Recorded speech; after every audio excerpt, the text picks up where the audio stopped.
todos los 15 versículos, y voy a leerlos, usted puede continuar ahí la lectura con la mirada, y ahí puedes ir, te vas dando cuenta que habla de 3 personajes, una carta tan pequeña, pero habla de 3 hombres, ¿no? Y habla de las características de estos hombres, ¿no? Y dice ahí el versículo 1, el anciano, o sea, Juan, a Gallo, dice de él, el amado a quien amo en la verdad. Amado, dice, yo deseo que tú seas prosperado en todas las cosas y que tengas salud, así como prospera tu alma. Versículo 3. Pues mucho me regocijé cuando vinieron los hermanos, ¿no? Y dieron testimonio de tu verdad, de cómo andas en la verdad. No tengo yo mayor gozo que el oír que mis hijos andan en la verdad. Versículo 5. Amado, fielmente te conduces cuando prestas algún servicio a los hermanos, especialmente a los desconocidos, los cuales han dado ante la iglesia testimonio de tu amor, y harás bien en encaminarlos como es digno de su servicio a Dios, para que continúen su viaje. Porque ellos salieron por amor del nombre de Él, sin aceptar nada de los gentiles. Nosotros pues debemos acoger a tales personas para que cooperemos, para que participemos con la verdad, ¿no? Versículo 9. Yo he escrito a la iglesia, Juan había escrito a la iglesia una carta, pero parece que esa carta no está registrada, ¿no es cierto? Se perdió la carta, algo pasó. Dice, pero Diótrefes, el cual le gusta tener el primer lugar entre ellos, no recibe. Por esta causa, si yo fuere, le recordaré las obras que hace parloteando con palabras malignas contra nosotros, hablando de los apóstoles. Y no contento con estas cosas, no recibe a los hermanos, a los que quieren recibirlos, se los prohíbe y los expulsa de la iglesia. Tremendo este Diótrefes, ¿eh? Tremendo. Sigamos, versículo 11. Ahora ahí va a hablar de otra persona. Amado, no imites lo malo, sino lo bueno. El que hace lo bueno es de Dios, pero el que hace lo malo no ha visto a Dios.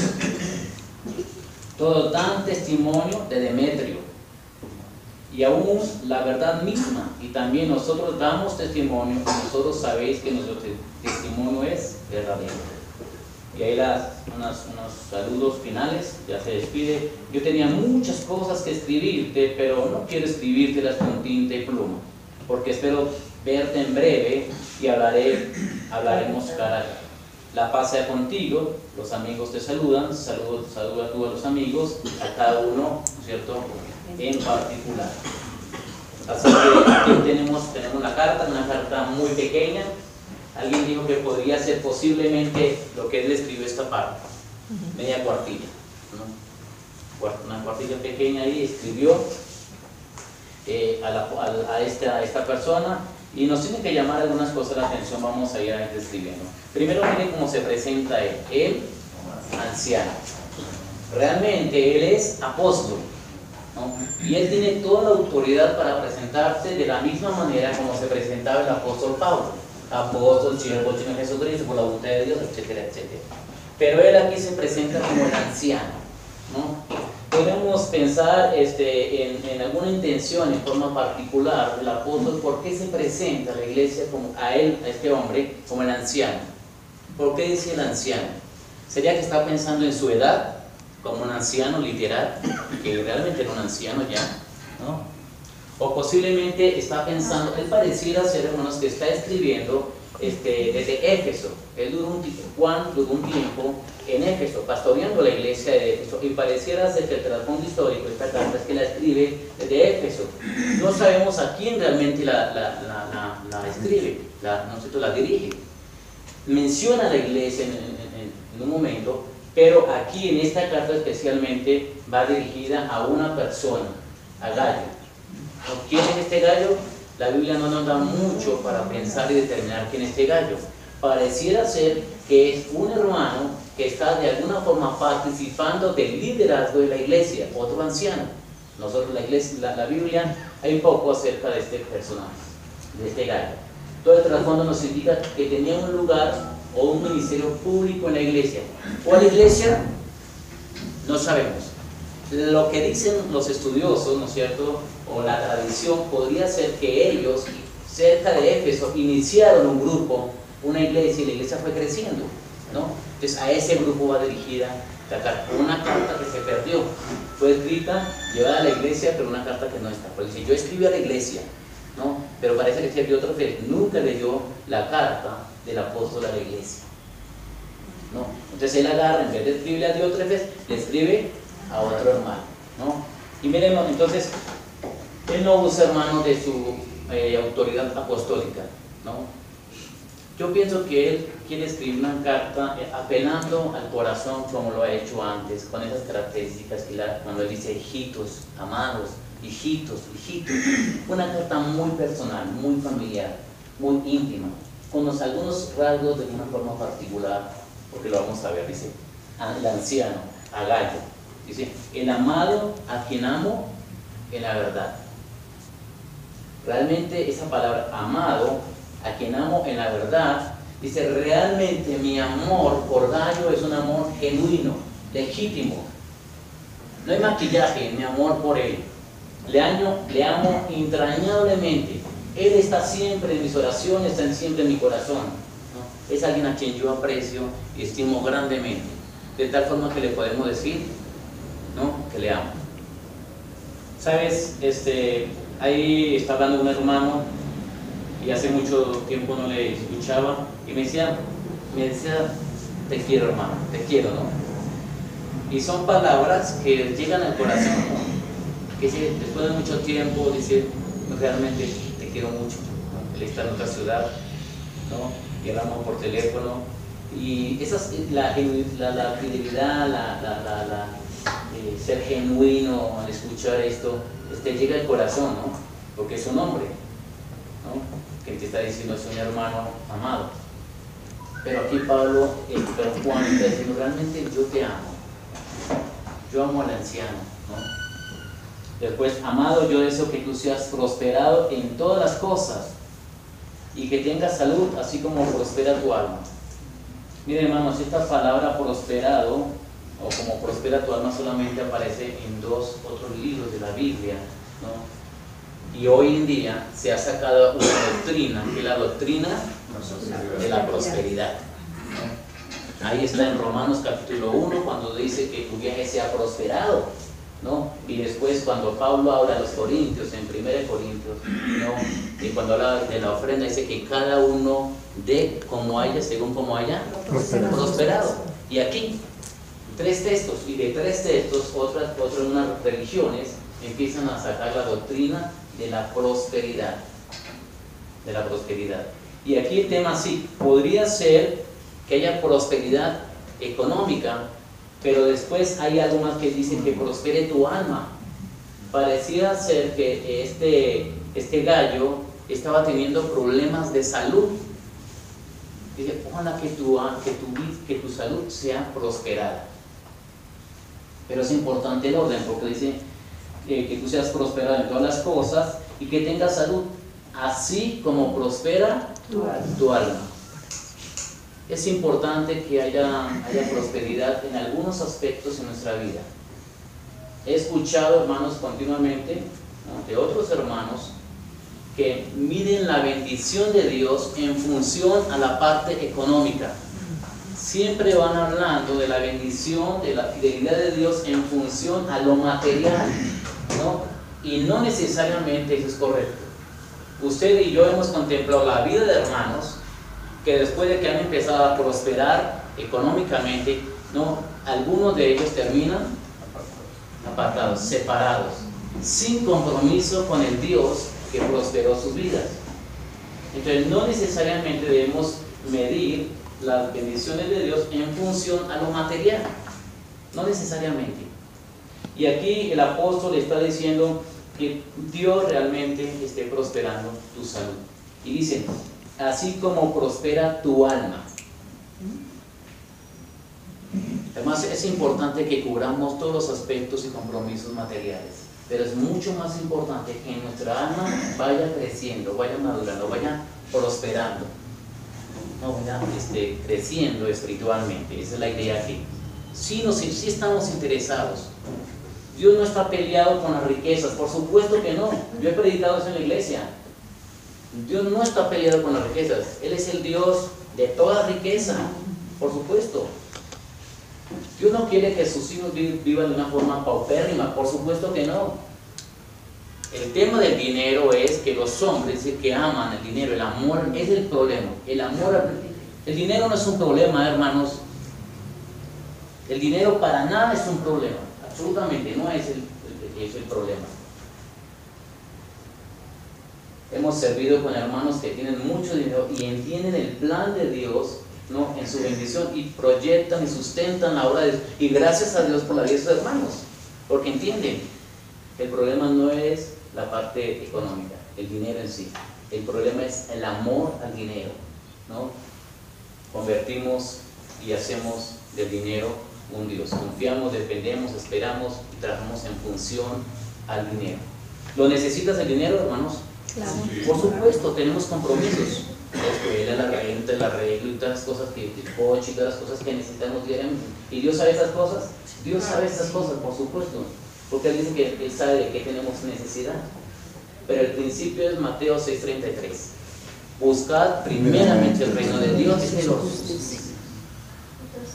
Buscad primeramente el reino de su justicia, y dice, y todas, hermanos, todas tienen que ver con los absolutos de Dios, y todas las cosas os serán añadidas, dadas. Pero la prioridad en tu vida y en mi vida es el Señor, es Dios. Según ese texto, Dios ordenó mis prioridades, y Él dice, lo que debe existir en tu vida es Dios. Él lo contempló. No es la iglesia, no es la familia. Mi prioridad no es la familia. Mi prioridad no es el ministerio, no es la iglesia. Mi prioridad es Dios. Si mi prioridad está muy bien, ¿no?, mi familia, de verdad, está muy bien, mi ministerio está muy bien, y mi vida personal está muy bien. A veces nosotros queremos reordenar la prioridad que Dios colocó en nuestra vida y colocamos el ministerio. O muchos de nosotros, mi prioridad es mi familia. ¿No? Hasta cierta forma sí, claro. Pero el orden según Dios es que Él es tu prioridad.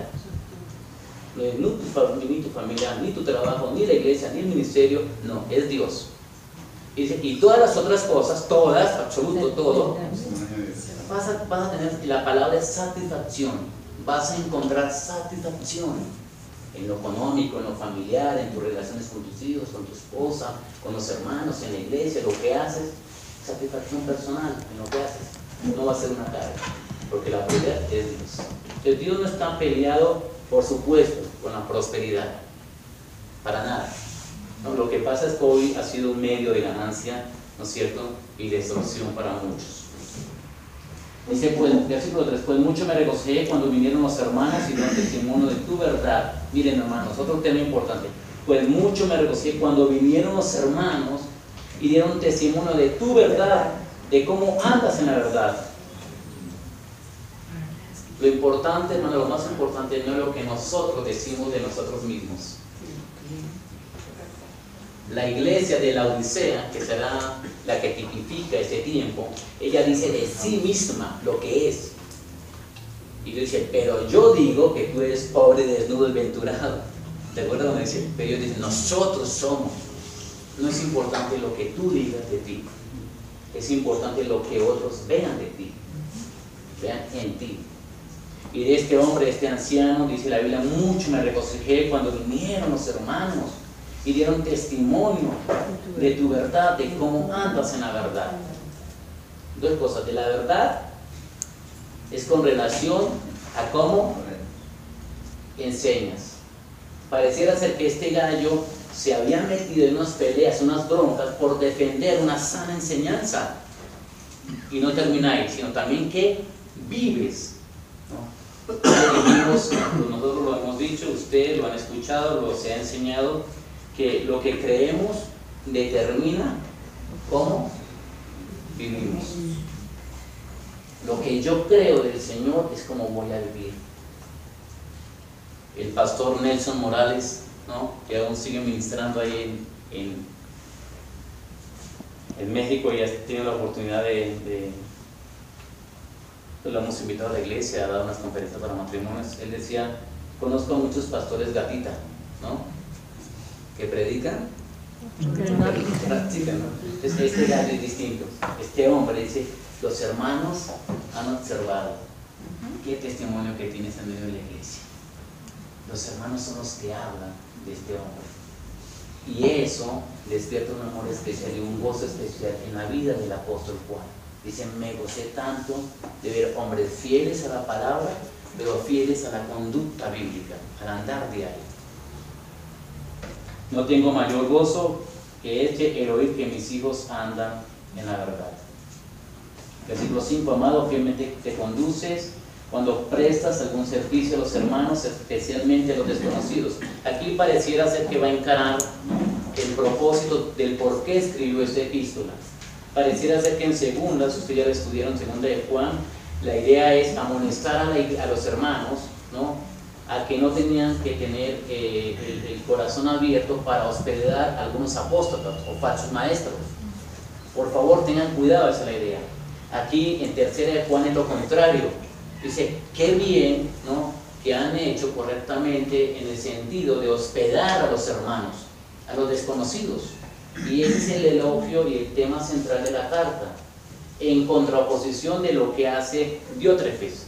Entonces él dice, amado, fielmente te conduces cuando prestas algún servicio a los hermanos, ¿no?, especialmente a los desconocidos. Hay varias características. Fielmente, dice, te conduces. La palabra es que haces lo que es correcto. Esta palabra fiel, dice, es en el original, haces lo que es correcto. Estás haciendo lo que es correcto. Cuando prestas algún servicio a los hermanos, el calificativo nos coloca dentro del cuerpo de Cristo. Estos hermanos son creyentes, desconocidos sí. Hermanos, para muchos de nosotros, los que fuimos hospedados, somos desconocidos, ¿no? En mi caso no, porque me hospedé con mi familia, ¿verdad? Pero no ser un desconocido, pero otros sí, desconocidos. De verdad, y ayer despedíamos a algunos hermanos y decían, qué bárbaro, ¿no? Qué hermandad, qué amor, ¿no?, qué entrega, qué disposición, ¿no? Somos realmente de la familia del Señor. Y el énfasis es muy grande, es, hermanos, te esperamos en casa. En México tienes hogar, tienes una casa, tienes esto, tienes todo el rollo, ¿no? Tienes todo bien. Cuando vengas, tienes tu familia acá, cuenta con nosotros, ¿no? Y aquí dice, me estoy regocijando tanto porque veo que estás sirviendo a los hermanos, los cuales han dado ante la iglesia testimonio de tu amor, y harás bien encaminarlos como el digno de su servicio a Dios para que continúen su viaje. O sea, hermanos, este es un principio de que la iglesia, de esta verdad, extraemos un principio. Esta parte literal, histórica, real, de aquí podemos sacar un principio. La iglesia tiene libertad, ¿no?, de aprovechar aquellas oportunidades que Dios le ofrezca para sostener a hermanos en necesidad, ¿no?, especialmente aquellos que están comprometidos con la obra misionera. Es bíblico sostener la obra de Dios a través de los hermanos. Cuando van los hermanos a hacer la obra de Dios en otro lugar, es bíblico que la iglesia pueda ser parte, el sustento, parte de un proyecto, asumir un compromiso 100% bíblico. Saben, hermanos, que hace un tiempo asumimos el compromiso con la iglesia de apoyar. Por fe vamos a apoyar y vamos a comprometernos en el sustento y vamos a trabajar, ¿no? Pero después, hermanos, se fue un hermano de casa en casa diciendo, mire, hermanos, de verdad, yo pienso realmente que eso no es bíblico, que la iglesia no tendría que usar los fondos, que el pastor no tendría que estar motivándoles, hasta cierta forma manipulándoles, para ser parte de una persona que no conocemos bien. No sabemos qué ministerio va a hacer el doctor Rollo, ¿no? Y fue contaminando a la familia. Entonces, eso no es bíblico. Entonces yo, cuando me enteré, abrí la Biblia y expliqué bíblicamente lo que hacemos y por qué lo hacemos. Sí es bíblico, hermanos, de verdad, sostener a los que han decidido por fe servir al Señor. Y miren la connotación, hermanos, que es muy profunda. Dice, y harás bien. estás en el centro de la voluntad, harás bien en encaminarlos como es digno de su servicio a Dios.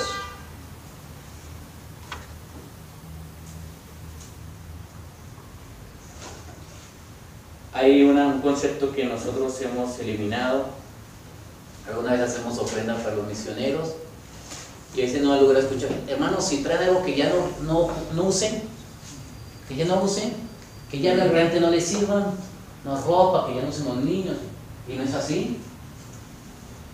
¿Por qué? Porque vamos a dar prendas usadas que ya están descoloridas, que ya no te quedan, que ya están remendadas, que no, ya pasaron por la tragedia de la lavadora mucho tiempo, y encima vamos a hacer un ropero misionero. Dice como es digno del Señor. Hubo una iglesia, hermanos, que se propusieron todo el año, ¿no? Y me encantó en la conferencia misionera.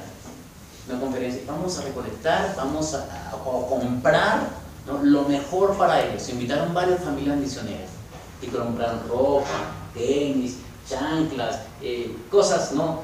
Cosas de cocina que les pudieran ser útiles. Y les pusieron ahí: hermanos, eso es para ustedes, tomen lo que ustedes consideran que va a ser útil. La palabra digno debe ser tenida en cuenta. Digno de servicio a Dios. A veces pensamos que el misionero debe vivir, ¿no? Y son conceptos equivocados. Posiblemente el concepto en nuestra mente está por los malos testimonios de algunos líderes espirituales que no han administrado bien lo que Dios les da y viven bajo un enfoque totalmente diferente. Pero hermanos, miren, ahí está el principio de los cuales, ¿no es cierto?, Él ha hecho bien, ¿no?, de acuerdo a su servicio. Y miren el principio: que ellos salieron por amor del nombre de Él, sin aceptar, sin recibir nada de los gentiles, de los no creyentes. Llegó un político hace poco a la iglesia, hizo hablar conmigo, se sentó, le dice: miren, nosotros queremos ayudar, así muy diplomático, queremos entrar, ayudar a la gente, a nuestra comunidad, ¿no? Quiero pedirte un favor. ¿Qué quieres, hermano? ¿Qué quieres? No, hermano. ¿Qué quieres? Pueblo se llama. Dame un tiempo en la iglesia para hablar con toda la comunidad, con tu comunidad. Dame un tiempo y yo te prometo que si yo subo, nosotros vamos a hacer esto. Y de hecho tenemos ya algo para la iglesia, ¿no? Y yo le dije: de acuerdo a este principio, no. Nosotros no necesitamos nada, no tenemos el no. Y les expliqué bien el principio. Le hablé del Señor. No queremos recibir nada de los sentidos. La obra no se hace aquí, ¿no? Como un patrón. Como un patrón. Porque hubiese una persona que de pronto ayuda en un momento. Hay elementos bíblicamente para comprobar que personas fueron usadas por Dios para sostener. Pero casualmente, no como un patrón. No es que vamos a pedir ayuda del gobierno, ayuda de los políticos, ayuda, nos vamos a involucrar y la iglesia va a perder. Si alguien casualmente ve, Jesucristo recibió de personas no creyentes. Capítulo 10 de Hechos habla del centurión romano. Y miren los primeros versículos del capítulo 10.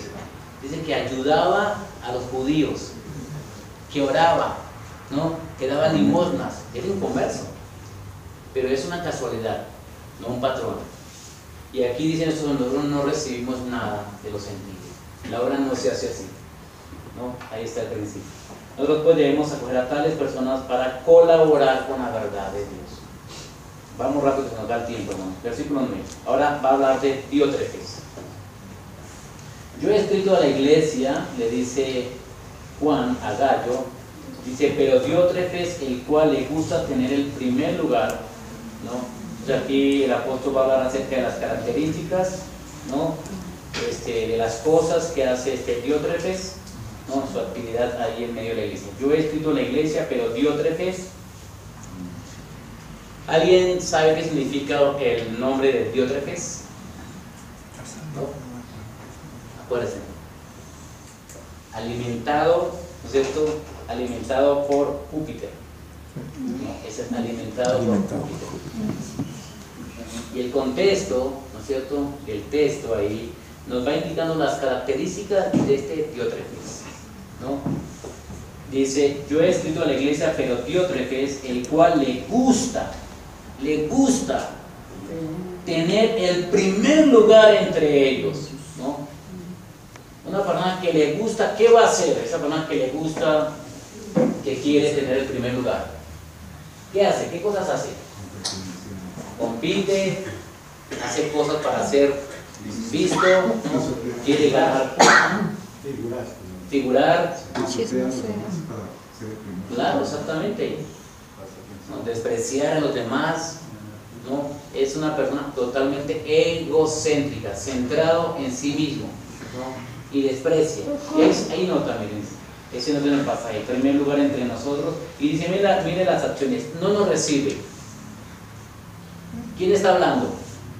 Juan, en calidad de apóstol, dice pluralidad, no dice no me recibe, sino no nos recibe. Desprecia por completo la autoridad apostólica, desprecia y decide él tomar el control, el gobierno de la iglesia. Dice no nos recibe. Por esta causa, si yo fuere, recordaré las obras que hace parloteando. El contexto, la palabra un poquito más profundo es todo, voy a callar, ¿no? Todas las tonterías que él dice en la iglesia, ¿no? Ese es el contexto.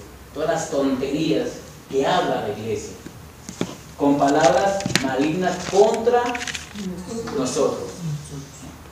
¿Cómo se llama eso cuando uno habla mal? Porque dice palabras malignas, ¿no? Chisme. Cuando uno habla mal de otra persona sin que él esté presente, ¿cómo se llama eso? Murmurar. Murmura de los apóstoles, ¿no? Desprecia su autoridad, desprecia su persona, desprecia su ministerio, desprecia su enseñanza, desprecia el deseo que hay en su corazón. Murmurar, despreciar. Mire lo que sigue diciendo. Contra nosotros, no contento con estas cosas, no solamente habla de nosotros, no contento, no satisfecho con estas cosas, no recibe a los hermanos, a los que vienen a ser hospedados en la iglesia, no solamente desprecia la autoridad apostólica, sino que no recibe a los hermanos, y como si fuera poco decir, y a los que quiere recibir, no se los prohíbe y los expulsa de la iglesia. ¿Qué tal ese personaje? No es increíble, ¿no? Habla más de los apóstoles. Seguramente en público, porque Juan escuchó, llegó a sus oídos. Después, los que vienen, ¿no? El coro lluvia de gracia que viene, no es recibido, ¿no? Los del coro de México no ven. Y a los que desean, por voluntad del Señor, ¿no? Y para agradar al Señor, los llama, dice que ya se expulsado, disciplinado, expulsado de la iglesia. Ahí dice, se los prohíbe y los expulsa de la iglesia. ¿Es correcto esto, hermanos? Increíble, ¿no? Pero debemos tener cuidado, porque posiblemente podemos tener Diótrefes en la iglesia sin darnos cuenta, ¿no? No sé, que Dios nos guarde, nos libre de tener personas que todo lo que hacen es para figurar, para buscar reconocimiento y para ir buscando aceptación de los hermanos, ¿no? Y hasta ciertos puestos de liderazgo. En la iglesia no tuvimos casi una división así. Hicimos la mención de ancianos y diáconos, y una persona en la parte de atrás empezó a murmurar. ¿Por qué su esposo no había sido mencionado como un anciano? Si él trabajaba y él hacía y él, ¿no? Si no es por actividad, es por una vida cristiana digna, santa, comprometida con el Señor, ¿no? Y empezó a contaminar. ¿Por qué? Y dice, hermano, ¿por qué no eligieron? Mire lo que hacen. ¿Por qué no eligieron? ¿Por qué no hubo un nombramiento como anciano? ¿No? Él tiene esto, tiene eso. Casi la iglesia se nos divide por eso, hermano. Personas que van trabajando en función, cuidado. Dios es el que coloca en la iglesia a las personas que van a cuidar, a pastorear, ¿no? A la iglesia. Dios, ¿no? En Hechos capítulo 20 está bien claro el principio de cómo Dios pone en la iglesia a las personas, y es según Dios, no según los hombres. Mira, hermanos, el pueblo de Israel eligió a un rey de acuerdo a su mirada y les fue mal. Y Dios estableció un hombre conforme a su propio corazón, David. Entonces, y en la iglesia va a ser exactamente lo mismo. Entonces, Juan dice, voy a regresar, voy a hablar contigo, ¿no? Ahora, ¿ese hombre creyente? ¿Qué piensan? Diótrefes, ¿será creyente? No creo. ¿Será un hermano en la fe? No. ¿Estará simulando la fe?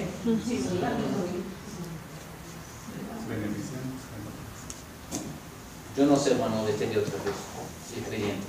Si juzgáramos de acuerdo a sus obras, diríamos, esto es una inconversión. Porque obra, o un hombre muy carnal, definitivamente. Algo estaba sucediendo en la vida de este hombre. Ahora ya para último dice el versículo 11, amado, no imites dice lo malo, sino lo bueno. El que hace lo bueno es de Dios, pero el que hace lo malo no ha visto a Dios. Este hombre Diótrefes no estaba haciendo lo bueno, no había tenido un encuentro con Dios ahí. Ahora, hermano, ¿qué dice Hebreos 6:10? Es una promesa para ti y para mí, y yo me aferro a esa promesa. 6:10, ¿qué dice? Que Dios no es injusto. justo. ¿Para qué? Olvidar. Para olvidar ¿qué? La El obra. trabajo y amor que presentamos a quienes, a los santos, sirviendo y sirviéndoles aún. Yo me agarro a esa promesa, hermanos, que Dios no es injusto para olvidar el trabajo que yo presento a los santos, ¿no? Y Dios va a bendecir nuestra vida. No es injusto, no va a olvidar, ¿no? Así que, hermanos, si usted hace algo para bendecir a la iglesia, a otro hermano, no te preocupes. Tenemos ilustraciones que podríamos describir de cómo Dios ha sido fiel cuando dejamos lo nuestro, ¿no? Aún dejamos de cubrir nuestras propias necesidades para cubrir las necesidades de otros, y Dios ha sido enteramente justo y fiel. Dios no cambia. Todos dan testimonio de Demetrio, y aún la verdad misma, y también nosotros damos testimonio, y vosotros sabéis que vuestro testimonio es verdadero. No podemos tampoco saber mucho acerca de este Demetrio, ¿no? Porque en la colonia romana habían muchos Demetrios, ¿no? Posiblemente aquí aparezca en Hechos capítulo 20 este hombre que se convirtió al Señor, pero no sabe mucho de este Demetrio, más que lo que la iglesia dice. Y dice que era un hombre de buen testimonio. Si la iglesia lo dice, entonces ahí quedó registrado, no lo creo. Todos dan testimonio de Demetrio y aún la verdad misma. Y también nosotros damos testimonio. Y vosotros sabéis que nuestro testimonio es verdadero, dice el apóstol. Yo tenía muchas cosas que escribirte, pero no quiero escribírtelo con tinta y pluma, ¿no? Así que nosotros no sabemos realmente nada más de esto, si Juan lo alcanzó a hacer, si no lo hizo, si llegó a la iglesia, si no entró a la iglesia. Nosotros solamente sabemos después del libro que sigue el Apocalipsis, ¿no? Acerca de la revelación de Jesucristo. Así que, hermanos, varios principios para aprender en esta mañana, de verdad. Hagamos las cosas que nos coloca en el lugar más seguro del planeta Tierra. ¿Sabe cuál es el lugar más seguro? Hacer la voluntad de Dios. Saben, hermanos, se presentaron algunas dificultades ahí y con el coro en algún momento, y apelé a esto. Nosotros hace un año estamos orando por este proyecto, y cuando decidimos, entendimos que era la voluntad de Dios.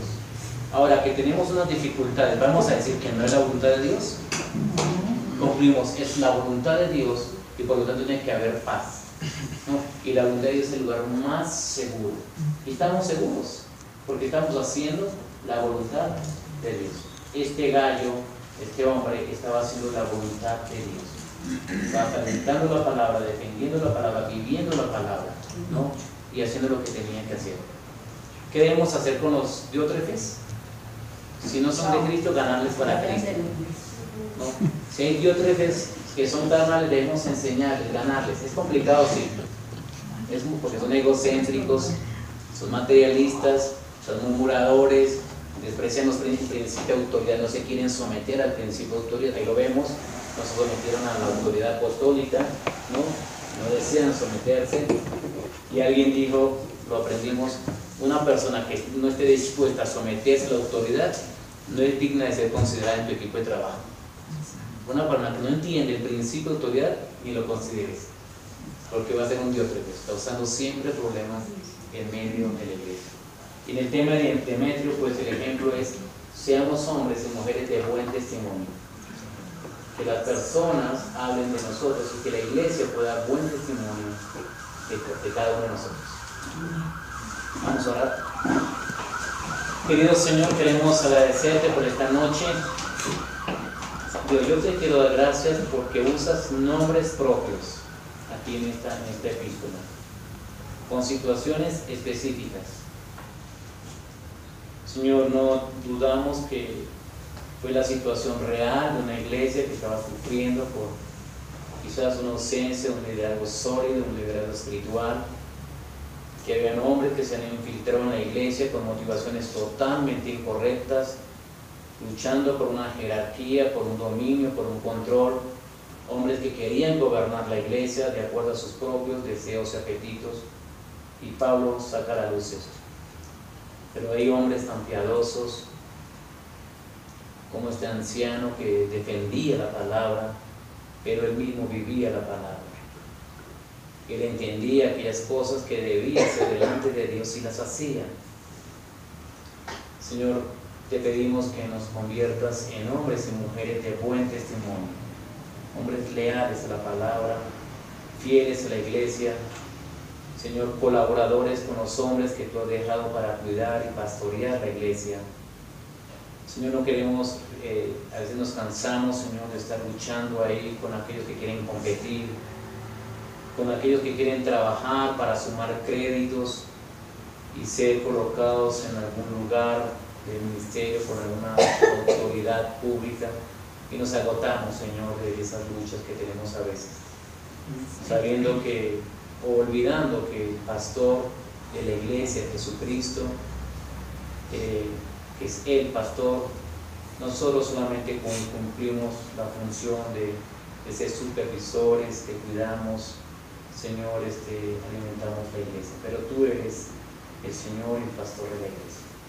Gracias por la vida de Joaquín, por su esposa, por sus hijos, por la forma como tú le estás bendiciendo para prosperar la obra de Dios en este lugar. Guárdale siempre a él. Cuida a los hermanos que están en su liderazgo, que él está formando, y cuida a los otros hermanos que han de desarrollar sus dones, sus talentos, que han de entregarse a sí mismos a hacer la obra de Dios. Oramos en Cristo Jesús. Amén. Amén. Gracias, hermanos. Gracias, José.